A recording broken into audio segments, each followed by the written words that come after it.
요한복음 6장 5절에서 13절까지 말씀을 한 절씩 교독하시겠습니다. 5절 말씀 제가 먼저 읽겠습니다. 예수께서 눈을 들어 큰 무리가 자기에게로 오는 것을 보시고 빌립에게 이르시되 우리가 어디서 떡을 사서 이 사람들을 먹이겠느냐 하시니, 이렇게 말씀하심은 친히 어떻게 하실지를 아시고 빌립을 시험하고자 하심이라. 빌립이 대답하되 각 사람으로 조금씩 받게 할지라도 200데나리온의 떡이 부족하리이다. 제자 중 하나 곧 제손 제수의 형제 안드레가 거기 여짜오되 여기 한 아이가 있어 보리떡 5개와 물고기 2마리를 가지고 있나이다. 그러나 그것이 이 많은 사람에게 얼마나 되겠사옵나이까. 예수께서 이르시되 이 사람들로 앉게 하라 하시니 그곳에 잔디가 많은지라 사람들이 앉으니 수가 5,000명쯤 되더라. 예수께서 떡을 가져 축사하신 후에 앉아있는 자들에게 나눠주시고 물고기도 그렇게 그들의 원대로 주시니라.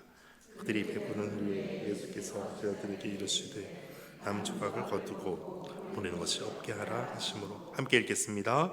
이에 거두니 보리떡 5개로 먹고 남은 조각이 12바구니에 찼더라. 아멘. 주님의 말씀입니다.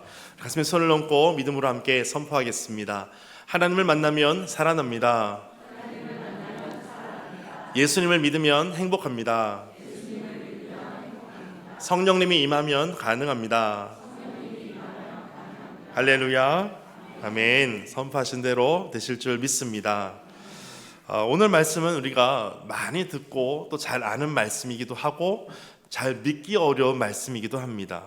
우리가 알고 있는 오병이어 기적이 바로 오늘 본문의 말씀입니다. 교회를 다니지 않는 사람들도 오병이어의 기적이라 그러면 대부분 잘 알고 있고 또 모세의 기적처럼 잘 알고 있는 부분이 바로 오늘 본문의 말씀입니다. 여러분, 예수님을 어느 정도 알고 계십니까? 여러분이 알고 있는 예수님이 지금 어느 정도의 깊이로 교제하고 있으십니까? 예수님이 지금 어느 정도 거리에 여러분과 가까이 지금 계시다고 믿고 계십니까? 예수님을 아는 만큼 우리가 믿음이 성장이 될 것이고, 예수님을 아는 만큼 우리가 더욱더 주님을 더 아는 그 믿음으로 살아가게 될 것입니다. 요한복음에서는 특별히 요한복음에 소개하고 있는 예수님을 7가지로 예수님 말씀하시는 것이 있었습니다. 그것이 예수님께서 직접 나는 무엇이다 라고 말씀하시는 그 명제가 있었습니다. 그것이 7가지인데 가장 먼저 요한복음 6장에 보면 나는 생명의 떡이다 라고 말씀하셨습니다.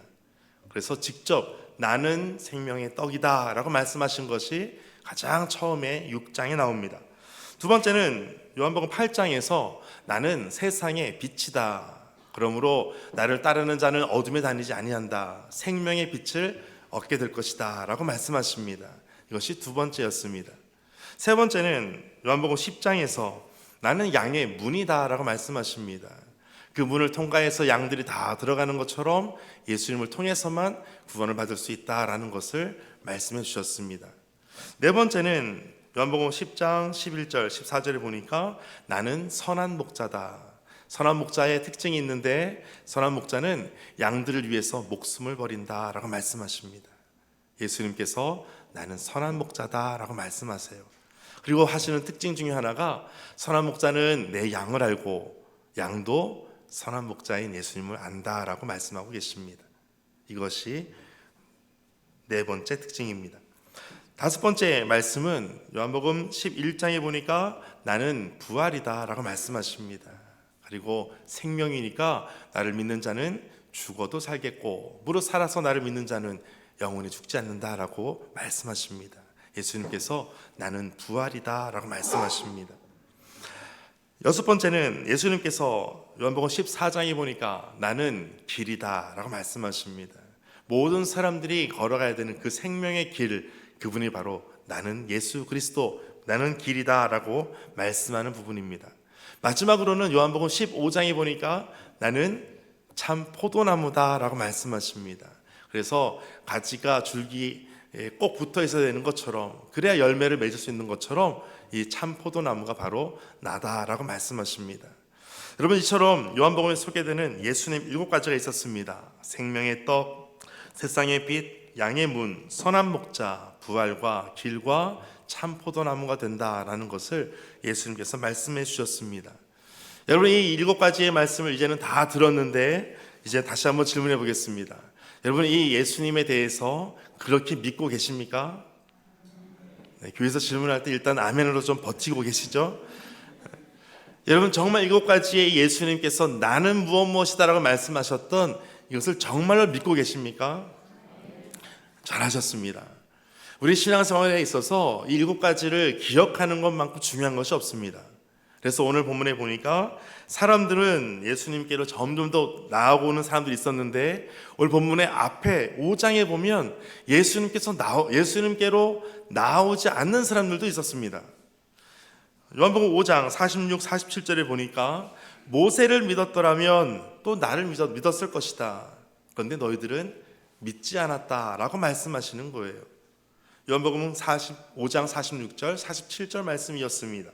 모세를 믿었다면 너희가 나를 믿었겠지만 너희가 모세를 믿지 못하고 있구나. 왜냐하면 모세가 한 그 기록에 대한 것이 나에 대한 기록인데 너희가 그것을 믿지 못한다는 것은 모세도 믿지 못하고 있는 것이다 라는 것을 말씀하는 것입니다.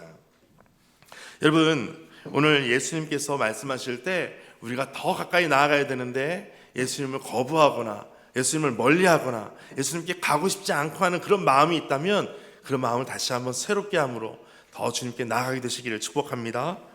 오늘 본문에 있는 6장에 가게 되면 예수님께로 나아오는 많은 사람들이 있었습니다. 수많은 무리들이 있었는데 큰 무리가 따라오고 있었다라고 말씀하고 있습니다. 이제 성경에 있는 지도를 함께 볼 텐데요. 지도를 먼저 보실까요? 보시게 되면 맨 밑에 디베랴라는 곳이 있습니다. 디베랴는 티베리아스라고 부르기도 하고 티베료라고 하는 그 왕의 이름을 따가지고 지역을 붙인 것이 바로 디베랴라는 곳입니다. 이 디베랴에서 그 위에 화살표대로 쭉 올라가다 보면 오른쪽 위에 뭐가 있냐면 벳세다가 있습니다. 벳세다는 벳사이다라는 단어입니다. 베트는 집이란 뜻이에요. 사이다는 어부란 뜻입니다. 그러니까 벳세다라는 뜻은 어부의 집이란 뜻입니다. 그래서 그 뒤에 사진을 보면 이 벳세다에 그 넓은 평원이 있습니다. 거기에서 예수님께서 오늘 이 말씀 오병이어 사건을 보여주셨던, 기적을 보여주셨던 곳이 바로 벳세다 지역인데, 이 벳세다 지역의 실제 사진을 한번 보니까 실제로 이런 평원들이 있습니다.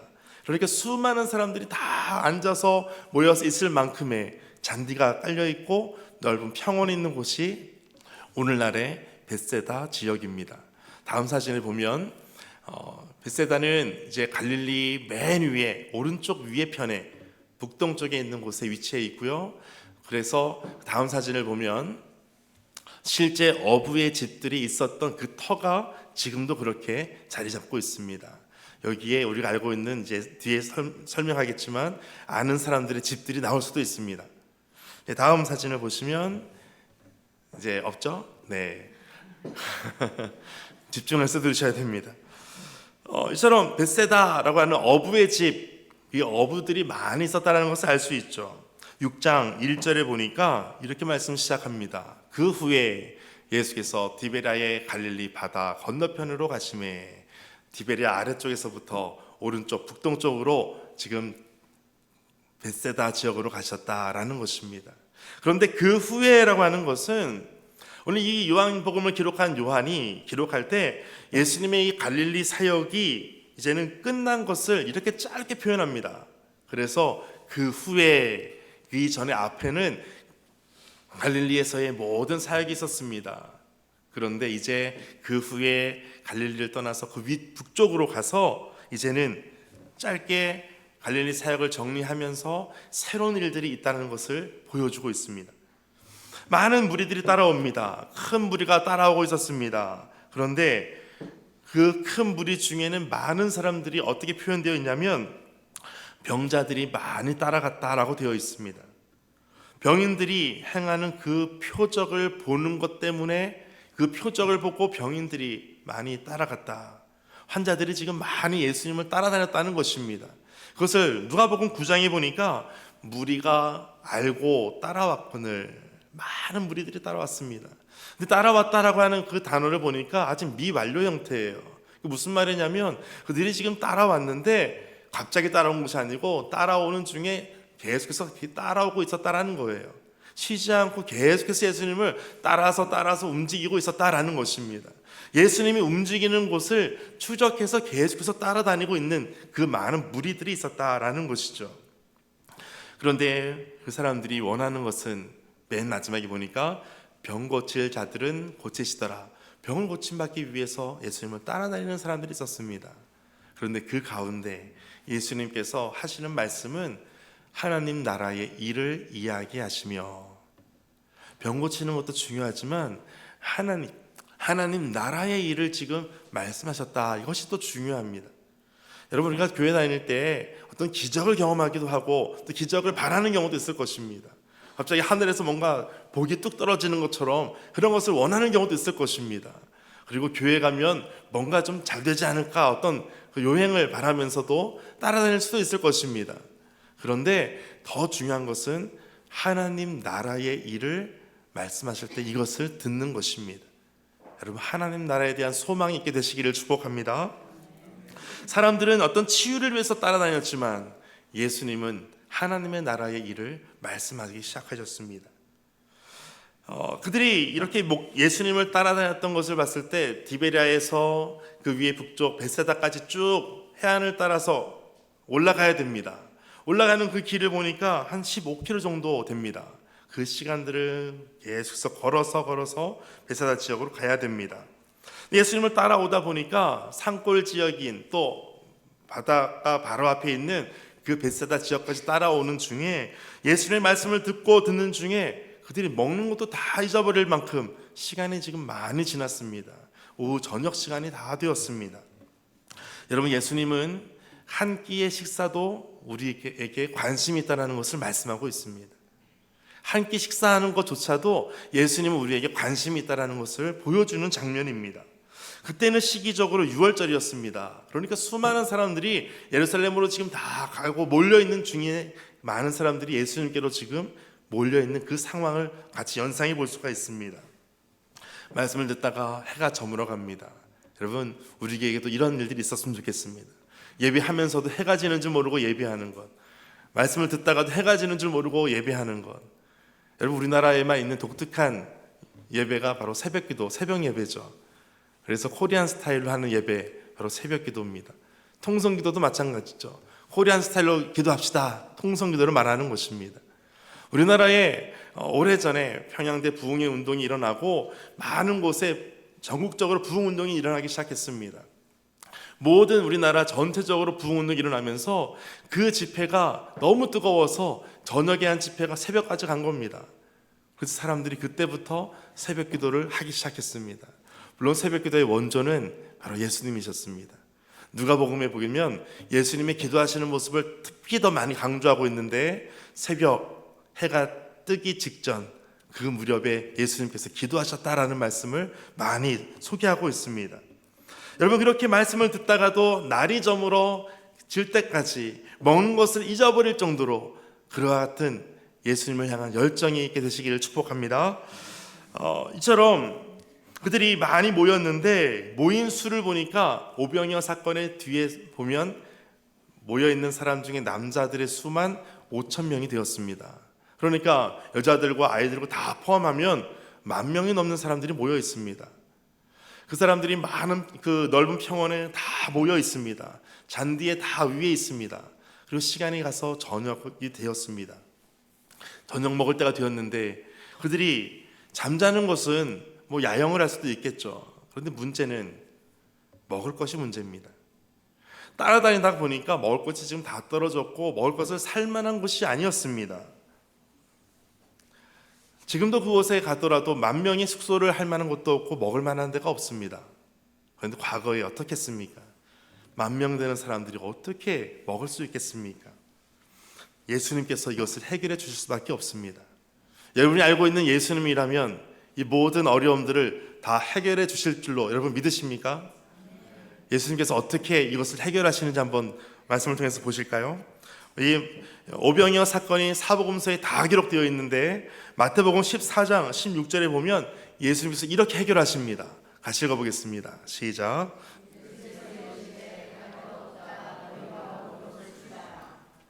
아멘이십니까? 여러분, 만 명이 지금 굶고 있어요. 먹을 것이 필요합니다. 예수님께서 말씀하시는 거예요. 갈 것 없다. 너희가 먹을 것을 주라. 여러분이 만약 제자로서 이런 얘기를 직접 들었다면 여러분 어떻게 하시겠습니까? 말씀대로 갈 것 없겠죠? 갈 필요 없죠? 먹을 것 직접 주면 되시겠죠? 아멘이 안 나오시네요. 마가복음에도 똑같이 기록하고 있습니다. 마가복음 6장 37절에도 대답하여 이르시되 너희가 먹을 것을 주라. 제자들에게 말씀하시는 거예요. 너희가 먹을 것을 주라. 제자들이 얼마나 황당하겠습니까? 누가복음에도 마찬가지였습니다. 누가복음 9장 13절에도 보니까 예수께서 이르시되 너희가 먹을 것을 주라. 여러분 너무 황당하지 않습니까? 10,000명이나 되는 사람들이 먹을 것이 필요한데 먹을 것을 제자들에게 너희가 직접 주라는 거예요. 여러분 우리가 생각할 때 지금 오병이어 사건 예수님께서 그것을 주셨다, 그것을 우리가 알고 있지만 실제 이 상황이 닥친다면 너희가 먹을 것을 주라 이 말씀을 듣고 어느 누구도 당황하지 않을 제자들이 없었다라는 것이죠. 오늘 본문에 보면 요한복음 6장 7절에 빌립이라고 하는 사람은 머리가 아주 빨리 돌아가는 사람 같아요. 이과 같아요. 그러다 보니까 계산을 합니다. 빌립이 대답하되 같이 읽겠습니다. 각 사람으로 조금씩 받게 할지라도 200데나리온의 떡이 부족하리이다. 아멘. 200데나리온이 필요합니다. 1데나리온이 하루 품삯이니까 200데나리온이면 거의 1년 연봉 정도가 됩니다. 그러니까 굉장히 많은 금액이 필요하다는 것을 말씀하고 있는 거예요. 예수님께서 어떻게 말씀하셨다고요? 너희가 먹을 것을 주라. 그런데 빌립이 계산할 때 어떻게 계산했습니까? 각 사람으로 조금씩 받게 할지라도. 이 출처를 지금 예수님께로 어떤 것을 받아내기보다 온 사람들에게 받아내는 것을 생각하고 있다는 것입니다. 여러분 우리가 오병이어를 생각할 때 주님의 일은 어떤 계산으로 되지 않는다는 것을 말씀하는 것입니다. 사람들은 계산을 합니다. 효율을 따집니다. 그런데 하나님의 일은 그렇지 않다는 것입니다. 하나님은 계산이 두드려서 될 일이 아니라는 것입니다. 효율을 따졌을 때 많은 것을 위해서 소수를 버리는 것, 이것을 원하지 않는다는 것입니다. 여러분 1 더하기 1은 뭘까요? 어떤 아이들은 귀요미 그러는데 1 더하기 1은 2가 되는 것이 맞겠죠. 그런데 1 더하기 1은 하나가 될 수도 있습니다. 여러분 물과 물이 하나가 더해지면 물이 2인가요? 1인가요? 하나가 되는 거죠. 우리가 따질 때는 효율과 어떤 계산적인 것을 생각하지만 빌립처럼 각 사람으로 조금씩 걷게 할지라도 200데나리온이 필요합니다. 이것에 빨랐지만 하나님의 일은 그렇지 않다라는 것입니다. 따라온 많은 무리들에게 예수님께서 말씀을 전하셨던 그 내용은 하나님의 나라의 그 일을 이야기하셨다라는 거예요. 그런데 많은 사람들은 들었는데 제자들은 지금 아직도 깨닫지를 못하고 있는 것입니다. 여러분 예수님이 어떤 분이라고 이미 7가지를 말씀드렸었죠. 생명의 떡이다, 세상의 빛이다, 양의 문이다, 내가 길이다, 부활이다, 참 포도나무다, 이런 말씀을 다 하시는데 제자들이 여전히 예수님과 함께 있음에도 불구하고 깨닫지 못하고 있었다라는 거예요. 예수 그리스도께 의지하기보다는 다른 어떤 것을 찾고 다른 어떤 것을 외부의 다른 힘을 요구하고 있었다라는 것입니다. 인간의 필요를 채우려는 어떤 시도도 우리는 실패하게 될 것입니다. 만족을 주지 못할 것입니다. 여러분 더 주님 앞에 믿음으로 주님을 볼 수 있게 되시기를 축복합니다. 빌립이 이렇게 이야기했다면 안드레라고 하는 제자는 어떻게 말했냐면 주님께로 한 아이를 데리고 옵니다. 요한복음 1장에 보면 이 안드레는 주님께로 잘 이끄는 사람인데 요한복음 1장 42절에 보니까 그의 형제 베드로가 있었어요. 이 베드로를 향해서 우리가 메시아를 봤다 하면서 데리고 예수께로 오는 사람이 있었어요. 그 사람이 안드레였어요. 안드레는 또 어떤 사람이었냐면 오늘 본문에 보니까 오병이어를 들고 있는 물고기 5개, 물고기 2개, 보리떡 5개를 들고 있는 그 아이를 예수님께로 이끌어온 사람이 바로 안드레였습니다. 또 요한복음 12장에 가면 헬라인들을 예수님께로 데리고 오는 사람이 있었어요. 누구였을까요? 분위기를 보니까 안드레죠. 안드레가 예수님께로 또 사람을 데리고 오는 거예요. 안드레는 어쨌든 예수님께로 계속해서 데리고 오는 사람이었어요. 안드레는 그러면 이 모습을 보니까 사람들이 다가가기에 좀 편한 사람인 것 같다, 그런 생각이 듭니다. 예수님께로 직접 못 오는 사람들을 안드레가 다 보는 거예요. 그리고 예수님께로 이끌어가는 거예요. 여러분, 교회에도 안드레 같은 사람들이 있죠. 예수님께로 이끌어가는 사람들이 있어요. 예수님을 소개하는 사람이 있어요. 우리가 메시아를 봤다, 예수님을 만납시다, 예수님께로 나아갑시다 하면서 예수님께로 이끄는 사람들이 있어요. 저는 여러분이 계산도 빠른 빌립도 되고 예수님께로 이끌어가는 안드레도 되고 그와 같은 제자의 모습이 되시기를 축복합니다. 그런데 이제 뒤에 이제 모습이 또 있어요. 중요한 것이 또 있는데, 빌립과 안드레와 베드로의 고향이 어디냐면 벳세다였습니다. 44절에 빌립은 안드레와 베드로와 한 동네, 어디 사람이라고요?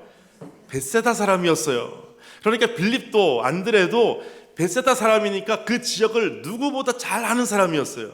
어디 골목 가면은 구멍가게가 있고 어디에 빵집이 있고 다 아는 거예요. 그 빌립이 지금 사람들에게 거두었을 때 한 200데나리온이 필요합니다. 안드레가 예수님께로 데려오는 사람이 있었던 거예요. 주변을 너무 잘 알기 때문에 그렇습니다. 이때 깨닫는 것이 있습니다. 우리가 아는 것이 많아도 예수님께로 가는데 방해가 될 수 있다라는 겁니다. 어떤 사람은 지식이 너무 많아요. 그런데 그 지식 때문에 예수님께로 못 가는 사람이 있어요. 내가 아는 지식이 예수님을 바라보는데 방해가 되기도 합니다. 예전에 우리나라에 선교사로 왔던 잔 헤론이라는 선교사가 있었습니다. 잔 헤론 선교사가 테네시 종합의과대학에 역사상 그와 같은 성적 우수자가 없었어요. 또 교수로 예정됐던 사람이었어요. 그런데 그가 갑자기 그의 여자친구에게 나 조선 간다 그러는 거예요. 근데 조선이라는 나라를 그 당시에 들어보지도 못한 나라예요. 근데 해치라고 하는 여자친구가 나 조선 간다라고 하는 얘기를 듣고, 잔 헤론의 얘기를 듣고 갑자기 정신이 나가게 버리는 거예요. 모든 것을 다 내려놓습니다. 최고의 점수도, 그리고 교수로 내정됐던 모든 것도, 또 연애를 베풀 만한 그러한 잔치를 베풀려고 꿈꿨던 그의 여자친구 해치도 다 내려놓습니다. 잔 헤론과 해치가 조선으로 오게 됩니다. 여러분, 공부를 잘하는 것이 선교하는데 방해가 되기도 합니다. 그런데 잔 헤론 선교사님을 보니까 방해가 되지 않았어요. 여러분, 공부 잘하는 것이 방해가 된다면 우리도 방해가 많이 되겠죠. 여러분, 우리 얼마나 자유롭습니까? 선교하는 너무 자유롭습니다.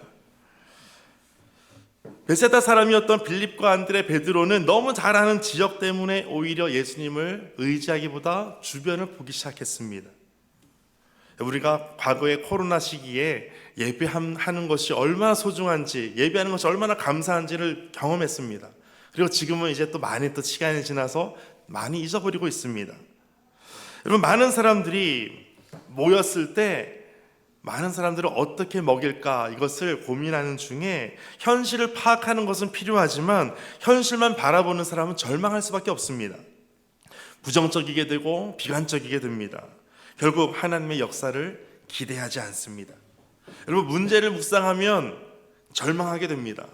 그런데 하나님을 묵상하면 소망을 품게 됩니다. 저는 여러분이 소망 가운데 날마다 함께 하시기를 축복합니다. 로마서 8장에 보면 이렇게 말씀합니다. 육신을 따르는 자는 육신의 일을, 영을 따르는 자는 영의 일을 생각하나니. 6절 같이 읽겠습니다. 육신의 생각은 사망이요 영의 생각은 생명과 평안이니라. 아멘. 영의 생각은 생명과 평안이 됩니다. 날마다 여러분 생명과 평안이 가득 넘치시기를 축복합니다. 이 제자 안드레가 보았던 것이 무엇이었냐면 한 아이가 들고 있는 그 손의 음식이었어요. 그런데 그 손의 음식, 어쩌면 그 아이를 데려왔을 때 그 안에 있는 그 손에 있는 음식을 보면서 예수님께로 어쨌든 데리고 온 거예요. 그것도 믿음이기도 합니다. 그 손에 있는 것이 무엇이었냐면 보리떡 5개, 물고기 2마리였어요. 한자로 오병이어예요. 그런데 이 오병이어를 영어 성경에 보니까 5개의 작은 빵이에요. 또 2개의 작은 물고기예요. 여러분, 작다라고 하는 스몰이라는 단어를 씁니다. 여러분, 작다라고 하는 단어가 우리 성경에는 잘 표현되어 있지 않지만 작은 물고기, 작은 빵이라고 되어 있어요. 특별히 보리빵이라고 되어 있습니다. 보리는 밀빵이 아니에요. 그러니까 보통 우리가 알고 있는 밀가루빵, 빵 같은 어떤 느낌이 아닌 거예요. 빵이라기보다는 이 보리빵이라고 하는 것은 가난한 사람들이 먹는 음식입니다. 딱딱한 거예요. 오랫동안 보관해도 이상이 없을 만한 그런 딱딱한 빵이 바로 보리빵이었어요. 입에 넣고 그냥 조금씩 그냥 불려가지고 먹을 만큼 그런 빵이 바로 보리빵이었습니다. 물고기도 마찬가지였습니다. 물고기를 잡고 좋은 상품은 다 시장에 팔겠죠. 나머지는 먹기도 좀 애매하고 그냥 버리기도 애매한 그런 물고기가 있을 겁니다. 그런 거는 어디 놔두면 사람들이 지나가면서 가난한 사람들이 들고 가서 먹어요. 그 물고기가 바로 이 작은 2 물고기라는 것입니다. 그러니까 그 아이가 가지고 왔던 이 보리떡 5개, 물고기 2마리는 이 아이는 너무나 가난한 아이다라는 것을 보여주는 것입니다. 밀빵이 아닌 보리빵은 부정한 걸 수도 있어요. 훔친 걸 수도 있겠죠. 그런데 그 부정한 것도 예수님께로 가져오는 순간 정한 것으로 달라진다는 것입니다. 예수님께서 이제 그 아이가 가져온 빵과 물고기를 가지고 많은 사람들에게 나눠주려고 준비하고 계십니다. 먼저 말씀하시죠. 오늘 본문에 나타나 있지 않지만 공간복음에 보면 사람들을 50명씩 100명씩 그룹 지어서 앉히라고 합니다. 왜냐하면 거기에 잔디가 많으니까 그렇게 앉아있어라 라고 말씀하셨어요. 그리고 오늘 본문 6장 11절에 이렇게 말씀하십니다. 같이 읽겠습니다. 시작. 예수께서 떡을 가져 축사하신 후에 앉아있는 자들에게 나눠주시고 물고기도 그렇게 그들의 원대로 주시니라. 아멘. 떡을 가지고 축사하시고 나눠주기 시작합니다. 사람들이 나눠줄 때 어떻게 이 오병이어가 모든 사람들에게 떠줬는지를 나눠줬는지는 알 수는 없지만 많은 사람들이 그것을 다 먹고 배가 불렀다고 되어 있어요. 다음 절 12절에 보니까 그들이 배부른 후에 예수께서 제자들에게 이르시되 남은 조각을 거두고 버리는 것이 없게 하라 하심으로. 여러분, 뭔가 가난했을 때 먹는 것을 상상하면서 나는 지금 빵을 먹고 있어 혼자서 먹는 흉내를 내고 배부르다 그런 흉내 내는 정도가 아니었어요. 그런 거였으면 느낌 정도로만 배부른 것이었으면 거둬들일 빵이 없을 거예요. 그런데 말씀을 잘 보시면 남은 조각을 거두어서 버리는 것이 없게 하라는 거예요. 버리는 것이 없게 하라. 뭔가 지금 이 물건이 더 풍성하게 지금 나왔다라는 것을 증명해 보여주는 것입니다. 남은 조각을 거두고 버리는 것이 없게 하라는 것은 우리의 필요 이상으로 하나님께서 채워주셨다는 것입니다. 하나님께서 오늘 우리에게도 모든 필요를 이렇게 채워주실 줄 믿습니다. 또한 남은 조각을 거두고 버리는 것이 없게 하라는 것은 그것을 볼 수 있는 증거로 삼아라는 것입니다. 여러분, 주님 앞에 우리가 맡길 때 하나님께서 이와 같이 내게 필요한 모든 것 그 이상으로 베풀어 주실 줄 믿습니다. 시편 37편 5절 말씀합니다. 너의 길을 여호와께 맡기라. 그를 의지하면 그가 이루시고. 하나님께 맡길 때 하나님께서 이루십니다. 오늘 좀 전에 찬양했던 것처럼 양재온누리교회 청년부가 찬양했던 그 영상처럼 하나님께 맡길 때 하나님께서 일하십니다. 그가 일하십니다.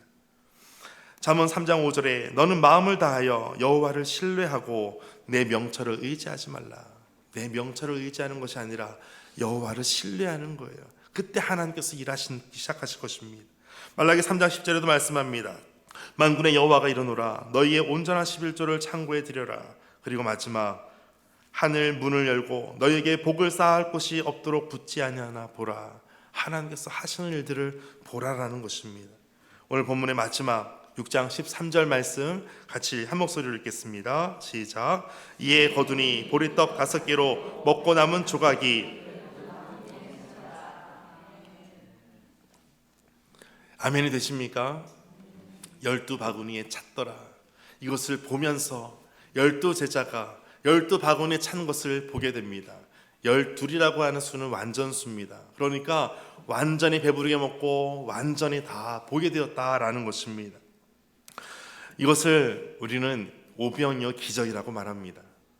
그런데 여러분, 중요한 포인트는 이제 이 6장으로부터 시작해서 예수님께서 나는 무엇이다라는 것을 말씀하기 시작하신다라는 것입니다.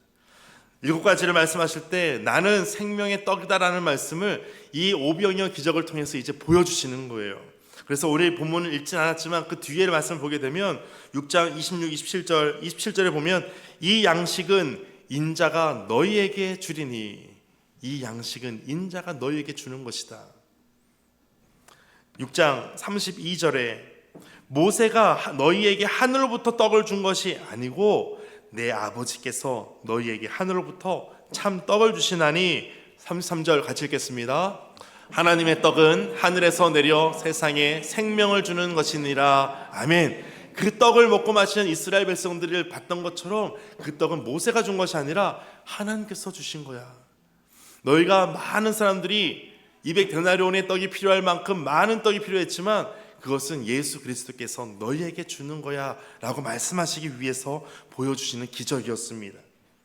6장 47, 48절에 진실로 진실로 너희에게 이르노니, 요한복음의 특징 중에 하나가 진실로 진실로 너희에게 이르노니, 진실로 진실로, 진실로라고 하는 것을 헬라어로 보면 아멘입니다. 아멘 아멘 레고, 아멘 아멘 내가 너에게 말한다라는 거예요. 믿는 자는 영생을 가졌나니, 48절 내가 곧 생명의 떡이니라. 내가 곧 생명의 떡이니라. 사람들이 배불리 먹고 마셨어요. 배불리 먹었어요. 그런데 예수님께서 말씀하시는 거예요. 너희가 지금 배부르느냐? 내가 생명의 떡이다 라고 말씀하시는 거예요.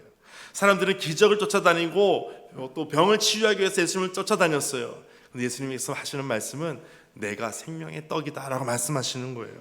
그 뒤에 이제 6장 마지막에 보면 55절에 내 살은 참된 양식이요 내 피는 참된 음료로다. 마지막 최후의 만찬 때 살과 피를 떡과 포도주로 그렇게 보이셨던 것처럼 너희가 먹고 배부른 그것이 바로 내가 주는 양식이다, 생명의 떡이다, 생명의 양식이다 말씀하시는 거예요. 마지막 58절 이렇게 말씀합니다. 58절 같이 읽겠습니다. 시작.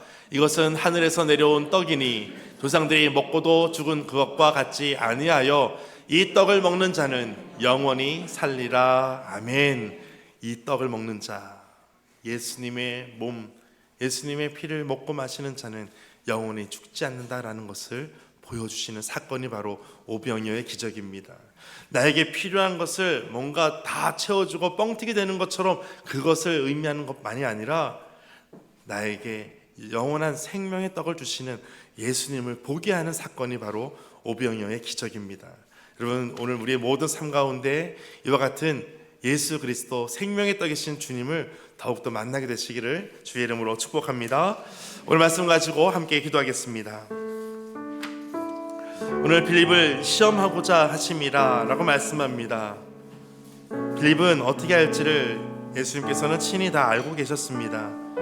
사람들은 예수님이 아닌 다른 것을 찾고 다른 방법을 찾고 예수님을 생각하지 않으려고 하는 마음이 있습니다. 그러나 예수님께서 제자들에게 말씀하십니다. 너희가 먹을 것을 주라.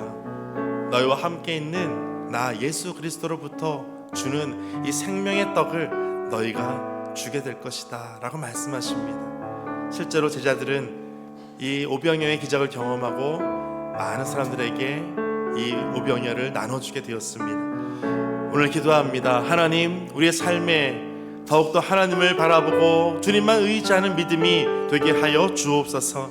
생명의 떡이신 예수님을 알아볼 수 있는 믿음의 눈이 열려지게 하여 주옵소서. 오늘 말씀 가지고 함께 기도하겠습니다.